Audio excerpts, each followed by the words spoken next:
Монгол улсыг хоёр хувааж харж болох юм. Нэг нь бол Улаанбаатар төвтэй нийт хүн амын 50%.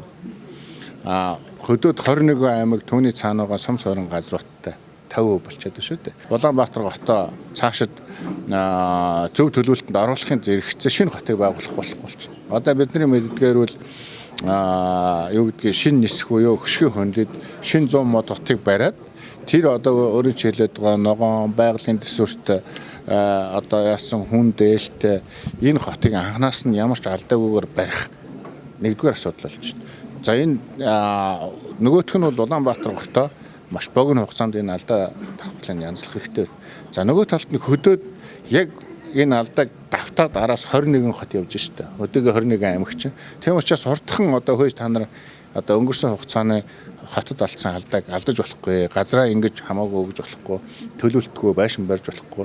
Орон сууц барих юм бол одоо юу гэдгийг өөрөөр хэлдгээр ногоон байгалийн төсвөрт ногоон гэдэг нь юу вэ гингүүт хөлөмжийн ялгаруулдаггүй байх хэрэгтэй. Улаанбаатар хотод бид нар 20-40 гэж Улаанбаатарын ерөнхий төлөвлөгөө одоо засгийн газар болоод их хурлд өргөн байх гэж байна. Энд орсон бүх хүмүүсийн санаа оноог бид нар нэгтгэхэд 3 том хууль их хурлаар өргөн болох гэж байна. Хот төлөвлөлтийн тухай хууль, орон сууцны үндэсний орон сууцлалтын тухай хууль, орон сууцны ашиглалтын тухай хууль гэдэг энэ хуулиудыг өргөн барьснаар бид нар одоо өмнө гарсан алдаануудыг алдахгүй болох ийм хэмжээнд одоо энэ форумын одоо гол зорилго бий болж байгаа л гэж ойлгож байна. Маш яралтай орохгүй шинэ 100 мод бол ягаад гэвэл Улаанбаатарын нэг хэсэг болоод байна шүү дээ.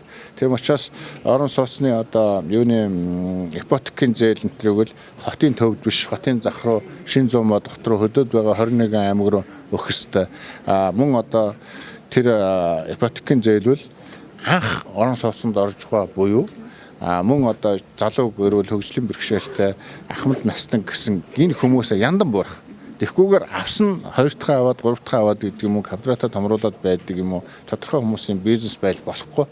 Тийм учраас хот төлөвлөлт хотод төлөвлөнө гэдэг эхлэхээр хүний амьдрах орчмол гэрийн одоо нөхцөл чийзэмлэхлэл орон сууцны дотроо амны бөгөөд нийтийн гэсэн